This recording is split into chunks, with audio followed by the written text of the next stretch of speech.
Social media became the new great addiction of our modern age. It is similar to alcohol, gambling, or drugs. Notifications, likes, and new followers release dopamine in our brains, and we get addicted to that feeling. Social media companies are well aware of that and design their platforms to keep us on them as long as possible. When we get asked if we could live without social media, the answer almost always is, sure, I just don't want to, which is what every addict says. In the last weeks, I realized that over the years, I built an unhealthy habit of consuming a lot of social media, probably because my work was always based around it. Due to the lockdown, I was trapped at home in my boring hometown, so the online world was the place where the cool stuff happened.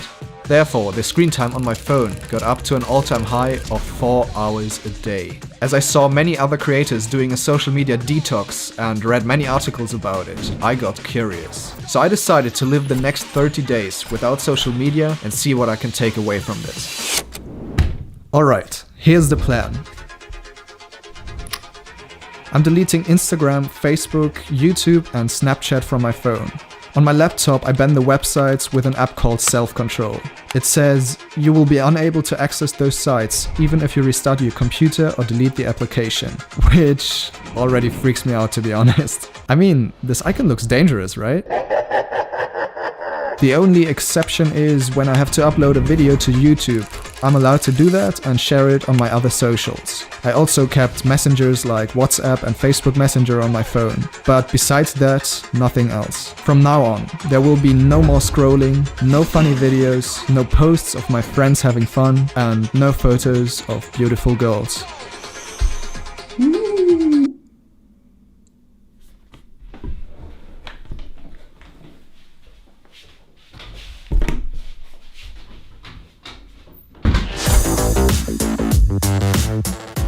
In the first week, I spent most of the time filming, editing, and replying to emails, where I already ran into my first problem. A client of mine sent me an email with a video link to a video which is similar to the one he wants, and it was a YouTube link. So I tried to open it, but I couldn't because of the program. So I came up with an idea and I downloaded it with a YouTube downloader on the internet. It's a little bit of cheating, I guess, but I mean, I had to. I also spent a lot of time with friends. On one day, my buddy Alex and I hiked up a mountain and made it to the top just in time before the sun was about to set. The whole scenery looked perfect, and the old me would have probably snapped 100 pictures and Instagram stories to share it with the online world. But as I couldn't do that, I really got to enjoy the moment and took it all in, without worrying about how many likes this picture would get. It kind of felt liberating. Later that week, I fell back into old habits. Sometimes I caught myself tapping where my social media apps used to be. I binge-watched several series on Netflix as I needed another source of entertainment, and I spent much more time on WhatsApp. Not only to text with friends, but weirdly also to look at the different profile pictures of them. Probably that was which came closest to Instagram, I guess. Day 7 of social media detox, and today's my birthday. Guys, come on. Usually people reach out via Facebook or mostly Facebook, to be honest, and they just say happy birthday and post something on your page. But today is a little bit different because I just can't look on my Facebook or any other social media. Still, some of my real good friends, they reached out, they called me, or we just FaceTimed. Yeah, I don't really miss any of the comments where people just say happy birthday on Facebook and that's all. It's so much better to have people just reaching out, truly asking what you're up to. It just feels like a much stronger connection than just via social media. Later that day, some of my closest friends came over and we had dinner together, which was really fun. In the next 2 weeks, a lot of things happened and changed. I bought myself a new drone and tested it together with my brother.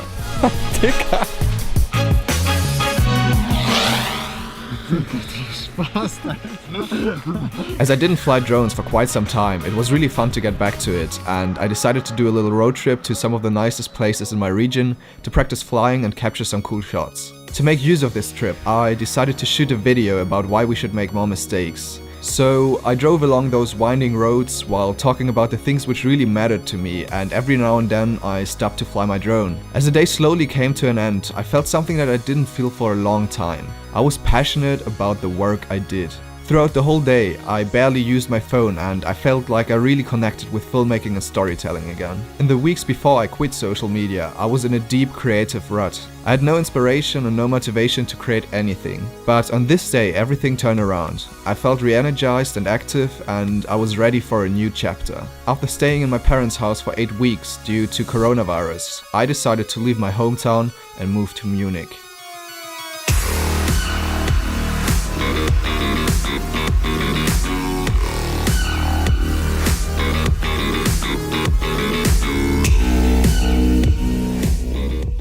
Okay, so now it's day 20 and I am here in Munich for 7 days now, and so far I'm feeling really good. I'm feeling really productive. This week I actually published 2 videos on YouTube instead of 1, which was my goal. So yeah, that's really nice. I just felt like creating a lot of videos at the moment, so that's what I did. But something's also changed, because when I was at home at my parents' house, there were still people around me all the time. There was my mom, my brother, so there were always people that I could just talk to. But here it's just myself. There's nobody else here. And because of that, I actually had a stronger need to socialize with other people, and therefore also to go more on social media apps. So that's why I became actually a little bit active on LinkedIn. You take what you get, right?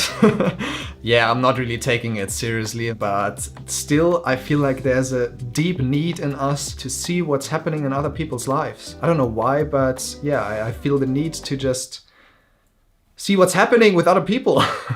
In the next few days, I spent the majority of the time in front of my laptop editing videos. I was motivated, focused, and rarely distracted. I was in a creative flow and I got a lot of things done. While I enjoyed my work again and was passionate about creating videos, there was still something missing. In the evenings when I finished work, I would often just sit in my bed and I didn't really know what to do.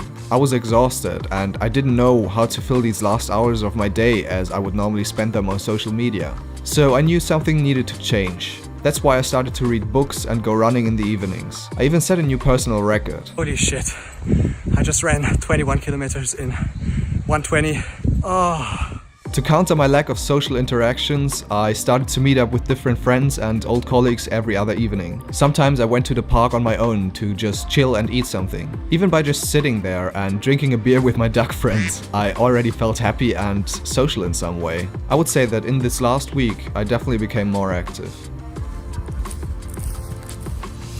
Okay, it's now day 30, but to be honest, I wasn't even looking forward to go on social media anymore, because I really enjoyed the last 30 days without it. But for the sake of this video, I still downloaded all the apps and I replied to my messages, I scrolled through Instagram and I watched some YouTube videos. 1.5 hours were gone just like that, and yeah, the time just flew by and I was just sitting in bed and I was kind of overwhelmed, because my mind didn't have access to that much information in the last 30 days. The funny thing is that there was nothing really worth mentioning that happened on social media. Nothing changed and everything was just still the same. I didn't miss out on anything, but still my mind was just running wild again and I was distracted and I couldn't really focus. Therefore I decided to not use any more social media for today at least. Okay, so what did I take away from these last 30 days? While due to my job it was sometimes hard to stay completely off social media, it had many benefits. As I spent less time on my phone, I had more time for my real friends. I reconnected with people who I didn't meet in years, and it felt like already existing friendships only improved. I stopped comparing myself with other people all the time. When I scrolled through social media, I always saw the amazing works of other filmmakers and thought to myself, why can't I be this good at creating videos? Why should I even try if it has been done before? During the detox, these questions started to disappear and I reconnected with my passion and creating videos again. I started publishing new videos every week and my views and subscribers really started to increase, which is awesome. Thanks for subscribing, guys.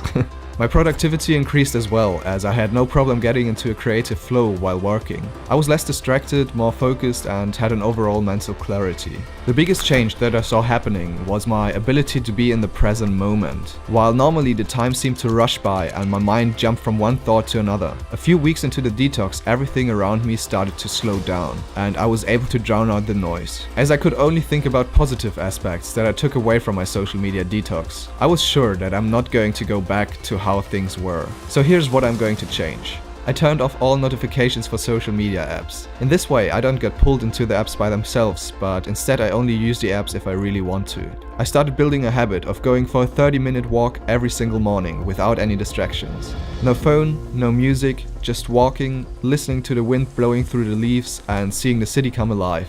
These walks make me feel very present and free up my mind. I will start to do no social media Sundays. So every Sunday I don't consume any social media in order to connect with the real world and recharge my batteries. So this 30-day detox turned out to be a much bigger project than I expected in the beginning.